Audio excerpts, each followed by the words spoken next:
The Bitcoin ETF has finally been approved, and I have gotten a ton of questions today from people asking me, what now?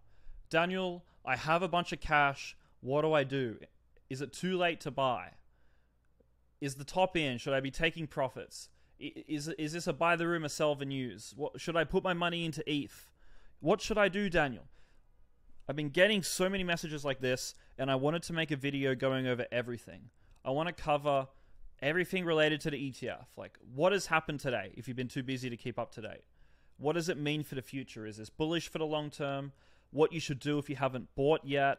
And where does the market go from here? What's the price going to do? I want to cover all of that in today's video. But just to start off, I want to show you where this all began. 5 months ago, I put this video out talking about how Larry Fink, the CEO of BlackRock, was going to reignite or ignite the next crypto bull run. And that was back at, what, like 25K for Bitcoin, and now we're at like 50K almost. So you can see we've almost done a 2x in price. All of crypto's gone ballistic. Made a bunch of money, 25x on Toshi, 100x on Bonk. We've done really well, okay? Now that the ETF's approved, we're into the next chapter of the bull run, and this video is going to be me going over this next chapter and covering everything that I think that you guys need to understand, okay? And I'm currently traveling, so I have a shit little setup, so I'm filming this in a less than ideal location, but I have a lot of stuff to go over, so let's get straight into it.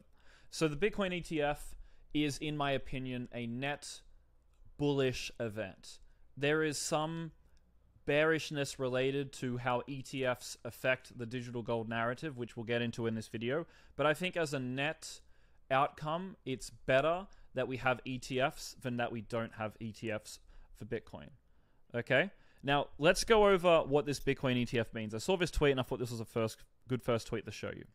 It is a watershed moment for our industry because, really important point here, it allows us to move from a PvP environment to a PvE environment. Because when you think about it, without new money coming in, it's just existing crypto participants competing amongst each other, right? It's just the same people trying to take each other's money. And it gets very competitive because, you know, we're all getting better every single day at how to do crypto. But when you have a PvE environment, it's all of us versus all the new people coming in. And the new people who are coming in have no previous experience in crypto, meaning that they are easier to take money from. So in the bull run, when you guys are all making money, it's because we're in a PvE environment, meaning we're all just taking money from new people who have no fucking clue what they're doing. But when it's PvP, like the bear market, it's very hard to make money, unless you're an absolute professional and you know what you're doing. So the ETF is bullish because it creates a PvE environment where we have new money entering, which don't know how market cycles work in crypto. They don't know how the volatility works. They're going to get shaken out because they're not used to the volatility. They don't know that all of the markets correlated or that there's different sectors, that all the crypto specific trends and lessons that you have to learn as a market participant, these people don't know. And so this is one of the biggest sort of reasons why this is bullish. It unlocks PvE, okay? It brings in TradFi capital because it really couldn't come in before. Coinbase was shit. It's still shit. All these people who join my mastermind trying to pay with crypto, they're like having issues. 80% of them have issues with their exchange. Hey, Daniel, I can't send 5K, 6K, 7K. I can't send whatever amount of money because Coinbase doesn't let me.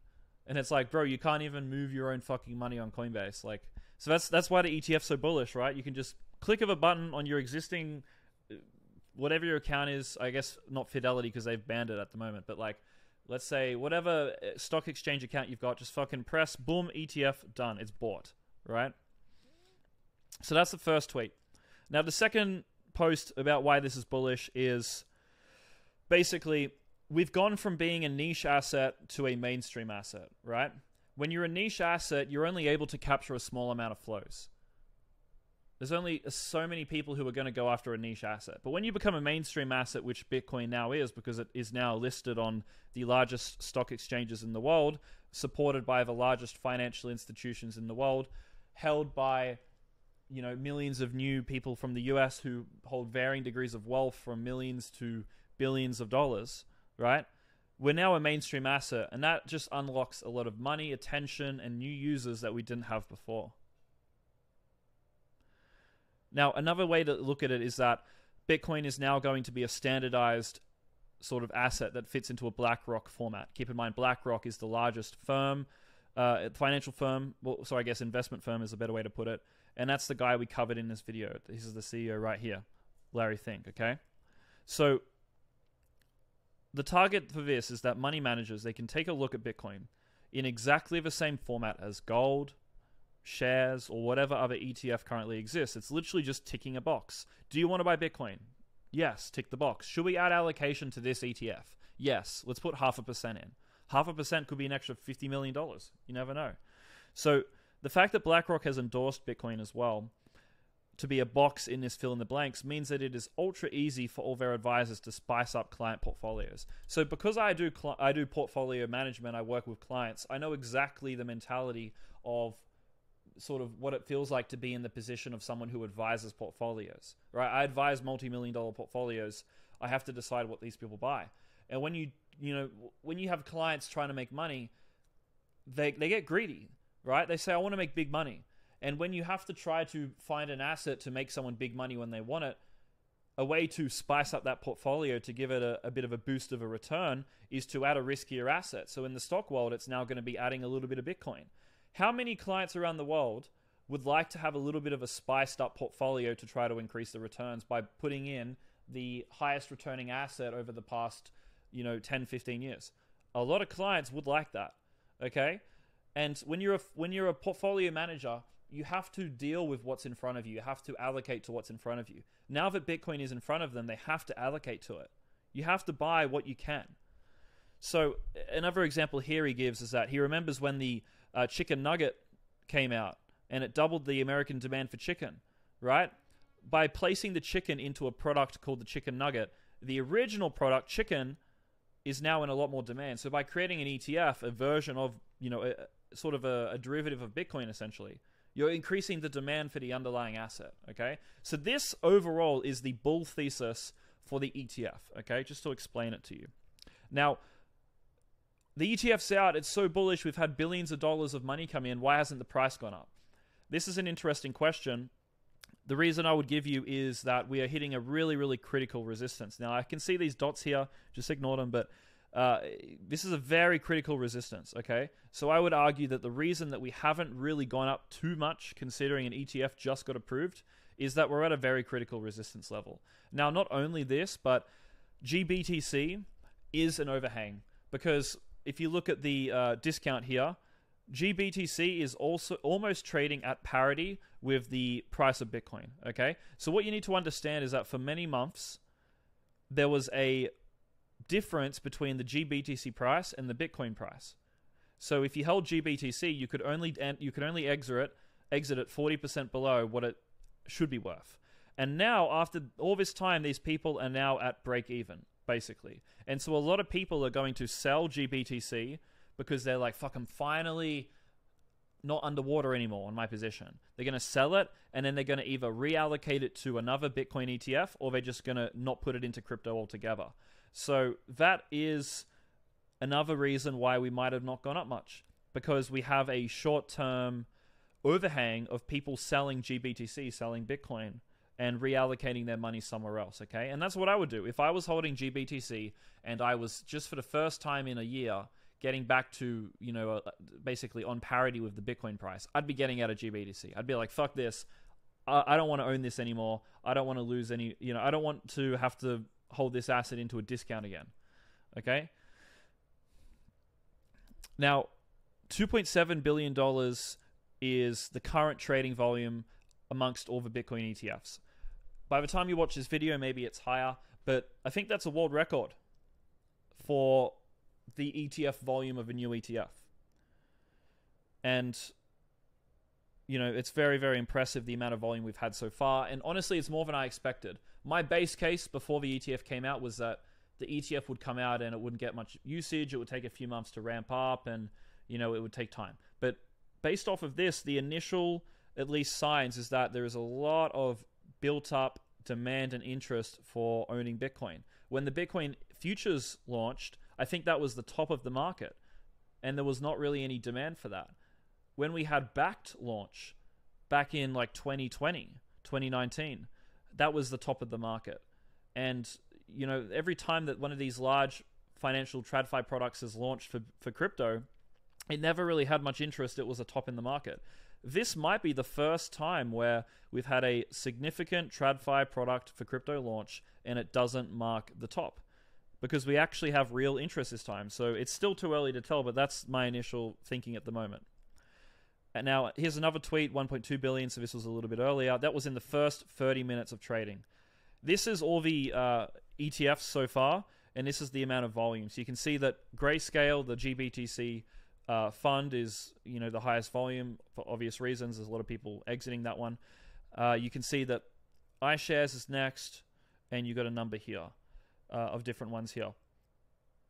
Now, what I want to get into is explaining a little bit more the long-term implications of this ETF.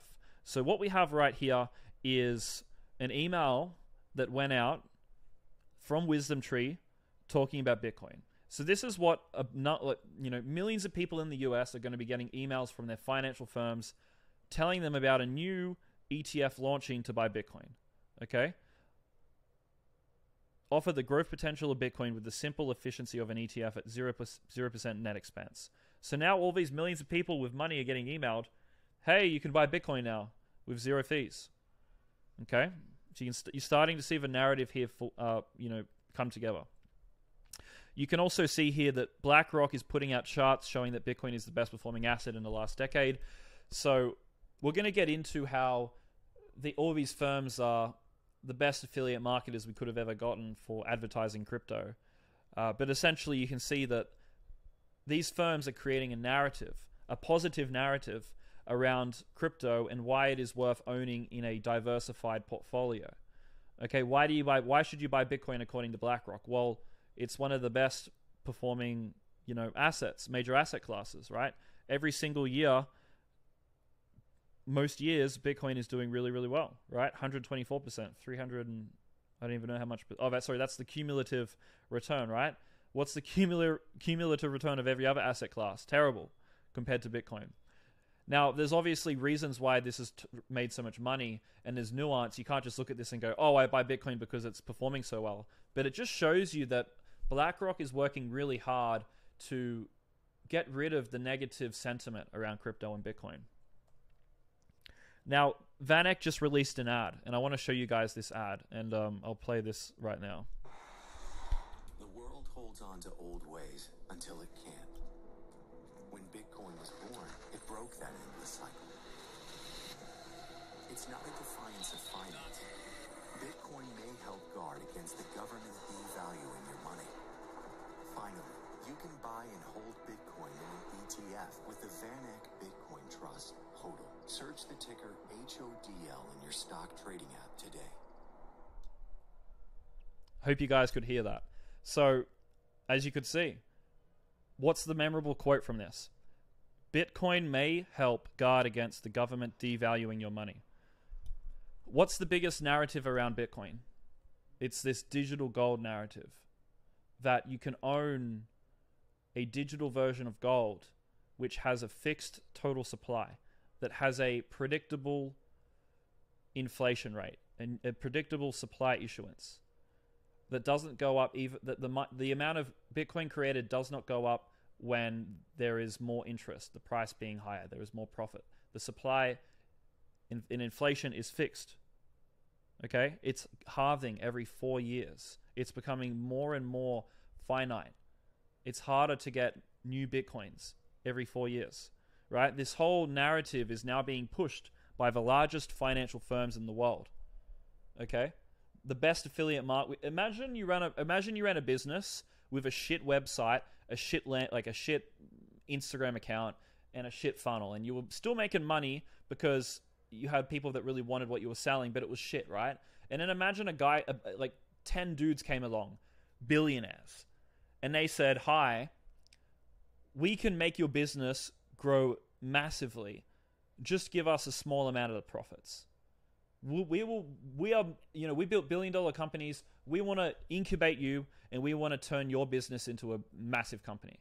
Imagine if someone did that to you, and they were like, we're going to do affiliate marketing and just bring you a ton of clients. Can you handle it? That's what's happened with Bitcoin. All these billion-dollar companies, the biggest financial firms in the world, BlackRock, are coming along and basically saying, hey, we want to sell your product to our audience, right? Which is basically selling an ETF to their customer base. You know, give us a small amount of the profit. Well, they don't really have that communication, but it's like they charge a fee, right? That's what's basically happened here. Very interesting stuff. Now, let's get into what you should be buying. So if you look at the Bitcoin chart here, you can see that we are hitting a critical resistance level, as we just talked about. If you look at Ethereum, if I just pull this up for a second, if you look at Ethereum, just look at these two lines here, you can see that Ethereum has been lagging. Okay? My opinion is that over the coming 1, 2, 3, 4 months, whatever it is, Ethereum is outperforming Bitcoin. And I think we're going to hit this target here eventually. Might be really quick, might take a few weeks, a few months, whatever it is. Because what we have now is, if we go over here, where is it? We have BlackRock filing for an Ethereum ETF. So you need to keep in mind that BlackRock has filed for 577 ETFs. Only one of them have been rejected. 576 applications were accepted. Okay? So BlackRock has a very, very high success rate. They wouldn't file for something they didn't think they could get. So it's looking like an Ethereum ETF is going to come in August. And what everyone is going to do is they're going to look at the Bitcoin chart, they're going to see what Bitcoin did, and then they're going to look at Ethereum and they're going to see, oh, Ethereum's lagging. Well, I'm going to buy Ethereum to play the catch-up trade. Okay? So my opinion is that over the short to mid-term, Ethereum is outperforming. We're going to get, you know, to the same level Bitcoin is at least. But I think long-term, if Ethereum gets an ETF, probably continues to outperform. If Ethereum doesn't get an ETF, probably Bitcoin returns to being the one that outperforms. But look, at least in the next few weeks, this is what I'm expecting, okay? And it looks pretty obvious to me on the chart. Now, let's talk about the bullish versus bearish case for the ETFs. I've just gone over the bull case. I want to tell you now about the bear case. So a friend of mine messaged me, and he told me about how ETFs actually could potentially be bearish. And this is basically what he said. When you create 11 Bitcoin ETFs, all betting on the spot market, you're creating a Bitcoin synthetic position. And those positions, as we showed in one of the papers, if allowed to be naked, could even trade more Bitcoin positions than exist in reality. So if you read this little section here, this allows the trust to sell Bitcoin through the prime broker in an amount that exceeds the cash or Bitcoin credited, meaning that there is more being traded than currently exists, right? It's almost like the way that they rehypothecate assets, right? If you Google the definition of rehypothecation, I'll show you what that word means.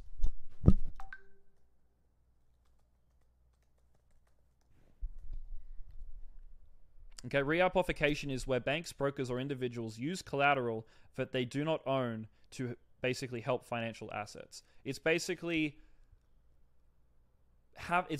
more money than currently exists. Okay? And that's sort of what my friend was trying to explain here.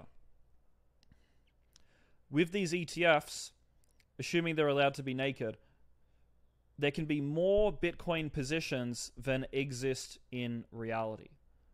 And a lot of people refer to gold and its, ETF being created, and how, the situation with gold is it's a manipulated asset, they're keeping the price down, all this sort of stuff. And the argument is that Bitcoin now, with its ETFs, it's now able to be manipulated and controlled by, by the people who have created these vehicles to allow you to invest into Bitcoin, okay? I don't know if this is necessarily true or not. I'm definitely not an expert in this topic, but very interesting stuff that my friend was sharing me. And the way he explained it was he sent me this video. And I want to play you this video as well, as I think it's just a really simple way to understand what he's trying to explain, okay? So let's watch this. And I know what you're thinking. What the fuck is a synthetic CDI? Well, here's Dr. Richard Thaler, father of behavioral economics, and Selena Gomez to explain. Okay, so here's how a synthetic CDO works. Let's say I bet 10 million on a blackjack hand. 10 million because this hand is meant to represent a single mortgage bond. Okay, Selena has a pretty good hand here, showing 18. Dealer showing 7. That's a really good hand for Selena. Good odds. In fact, her chances of winning this hand are 87%. So, my odds are good. I'm on a winning streak. Everybody in this place wants to get in on the action. How could I lose, right? Now, this is a classic error. In basketball, it's called the hot hand fallacy. A player makes a bunch of shots in a row. People are sure they're going to make the next one. People think whatever's happening now is going to continue to happen into the future. During the real estate boom, markets were going up, and people thought they would never go down. So people who are watching and think that I won't lose will make a side bet. Now this is the first synthetic CDO. I love Selena Gomez. Bet you 50 million she wins, and I'll give you 3-to-1 odds. 3-to-1 odds? Okay, I'll take that bet. Now, somebody else is going to want to make a bet on the outcome of their Bet bet. you 50 million she wins. That will lead to synthetic CDO number 2. Hey, I bet you 200 million that lady in the glasses wins that bet. She probably will win, so I want a great payoff. How about 20-1? Deal. And this will go on and on with more and more synthetic CDOs. And we can transform an original $10 million investment into billions of dollars. You okay? Okay, so you can see what that was trying to explain there.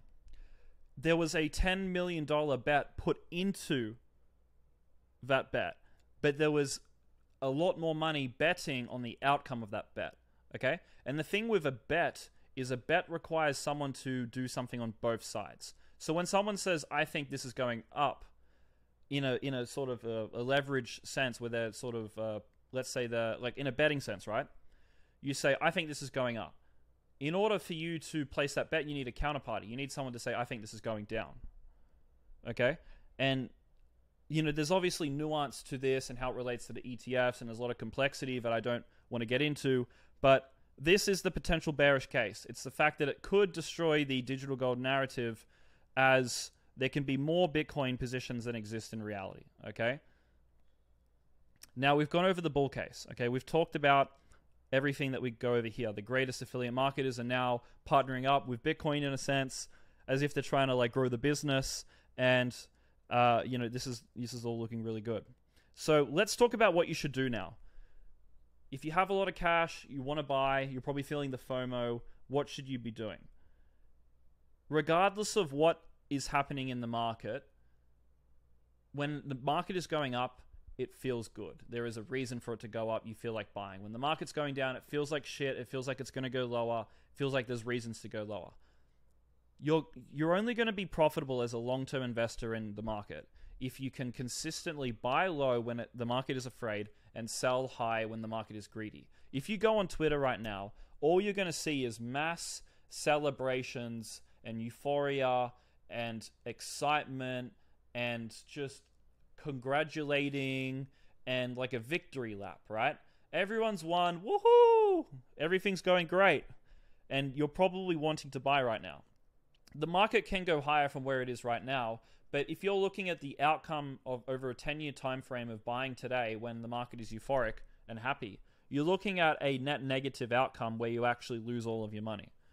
Maybe this one instance, the market keeps going up. But generally speaking, if you were to consistently, as a long-term investor, buy high when it is greedy instead of buying low when the market's fearful, you're going to underperform, you're going to lose money.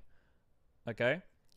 You as an investor need to be able to buy before the market goes up. Okay? You can't, as a long-term investor, be chasing trades, chasing trends. If you're a momentum trader or a swing trader, you absolutely can do that. Okay? There's nothing wrong with that. But if you're looking to be a long-term investor, holding assets for the long term, you want to be buying them during the green box and selling them during the red box, okay? Because if you buy when it feels good, you're buying here. And whenever you buy here, you might make money as the price goes up to here, right? You might make short-term profits. But markets always end up back into a period of mass fear, okay? And so you have two outcomes that you can decide between. You either buy when it feels good, and then you eventually lose money. So you can buy when it feels good here. Yeah, you make money, but if you're a long-term investor, you're going to have to deal with this downtrend. And then it goes below your entry price, right? And now you're panicking. So that's what outcome number one. You buy here and lose money, or you just buy when the market is fearful, and then you don't have to worry about the downside. The downside only exists when you're buying during a period of greed, of euphoria, of excitement. The downside exists during a certain stage of the sentiment market cycle. When the market is fearful, the downside is mostly gone. When the market capitulates, the downside is basically completely gone. Okay? The amount of downside or upside that exists in your entry or exit is determined by what the market is thinking and feeling behind the time that you entered the position. So this is how you succeed as a long-term investor. You have to buy fear and sell greed. Okay? And I want to give you a case study of what happened with the gold ETF, just to show you that there's always dips. So the gold ETF came out here, and when it came out, you know, it had a bit of a rally. Okay? So you could obviously buy here, but the market does eventually go down, and it does offer you an entry on a dip. Or it comes down and it's a dip here, dips here. There's dips all along the way. The market does not just go only up. And look at the time frame. That's a year. You might have waited, right? If you bought here, if you were to instead wait for here, you were waiting how many months? You were waiting a few months to get that entry. But that's how you succeed long-term as an investor. You have to be patient waiting for the right entries. So if you have a lot of cash on the sidelines right now, the answer is you have to have a system to identify periods of fear. You have to have a system to identify when the price is low. And you should be allocating during the period where the market is fearful, not the period where the market is greedy. Okay? And I made a video on this like a few weeks ago. The title was, if you missed the bottom, watch this. And the video I basically went over, instead of asking when I should buy, you should be asking, why did I miss the bottom? What was wrong in my system where I wasn't able to get allocated in time? Okay? And I think I said that here. The question is not should you buy or sell. The question is, why did your system not get you allocated in time? Why aren't you in the market right now? Why didn't you put a sizable amount into the market? What's wrong in your system? Because if you answer this question, you fix one instance, right? You fix the current situation. But if you solve this problem, you've solved the problem forever, right? I'm drawing an infinity logo to represent this, if I can get it right, right? You solve the problem forever, okay? So where does the market go from here? The crypto native flows for this ETF has pretty much fully priced in the ETF. So everyone inside of crypto who wanted to buy for this ETF trade has already bought. For the price to continue going up, I think we're going to need new money to come in. We're going to need the TradFi money to keep this rally going. Now, as we went over, the volumes do look good. We had billions of dollars in the first day of trading volume, which is a really good sign. But look, it's still too early to tell because we still have the GBTC overhang. We're still at a really critical resistance level that's going to take a lot of buying pressure to break through. It's still too early to tell if, you know, the market's going to go up from here. But regardless of whatever happens, I really believe that, like we went over before, Ethereum is going to outperform Bitcoin till August. And I showed you the fractal already as it catches the ETF narrative. And we went over this already, showing you that August, Ethereum ETF, the exact same trade is going to play out. And I think there was a tweet here that explained it. No, there isn't. But basically, you know, Ethereum is a third of the market cap, give or take, of Bitcoin, and it's going to get access to the same flows. What's that going to do to the Ethereum price? That's the narrative that's going to be playing out over the next few months, okay? And that's why you want to be focused on ETH versus Bitcoin. Now, you know, after August, it's anyone's guess what's the better asset to allocate to, but that's what I think up until August, okay? Now, I think that's everything. I want to summarize everything for you right now. So, Ethereum, I think it's going to outperform. If you haven't bought, you need to ask yourself why your system didn't allow for this, why your system didn't account for this scenario where price went up like it did. You need to ask yourself why you didn't buy low and why you want to buy high, and you need to fix that problem. All of you want to know when to buy and sell right now. And I wish I could give you that answer, but that wouldn't be me setting you up for long-term success.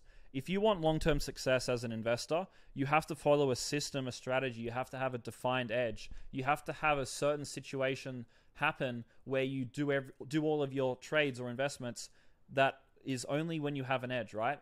What I do in my investing is I wait for a particular sentiment in the market, and I wait till my algo tells me what to do, and that is when I decide to buy or sell. Okay? Waiting for that particular moment where I have a defined edge is how I make my money. If I was to go back to making decisions outside of my system, I would go back to being an unprofitable investor. Because being a profitable investor is not about how much you know. It's not about doing crypto long enough. It's about building a system that you can stay consistent in, that puts the odds in your favor so that you can consistently beat other people in the market. And I'm only going to be able to implement that system if I follow it. And you're only going to be able to, make money if you build that system for yourself. Okay? So I know I wish you were asking you. I know you wish that I told you that you should be buying now just to solve the pain that you're feeling, but that's the truth. You need to fix the system that didn't allow you to buy. Okay? Why weren't you in the market early enough? Why weren't you buying here, right? Let's load up my algo, right? Oops. Let's do the dip hunter. Right, let's load up the algo. Why weren't you buying on the green? All of these positions are in a massive profit now, right?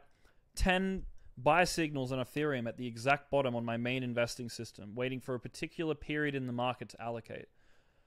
Fix the problem of why you didn't buy in these regions, and that will ultimately make you significantly more money than figuring out when to buy right now, because you're going to be investing for your entire life. You're going to be investing until you're 80, right? You got like 10 crypto bull markets left. Like, if you enter a little bit late into this one, you've got 10 more to go, bro. You're fine. Like, there's other markets, there's other ways to make money. It's not the end of the world. You don't have to rush. Do things properly and you'll have the results that you want, okay? So thank you guys for watching. You should be in my free Telegram. I'm going to link it in the video below if you want to keep learning from me on a daily basis. I post in there all the time. I'll see you in the next video. Cheers.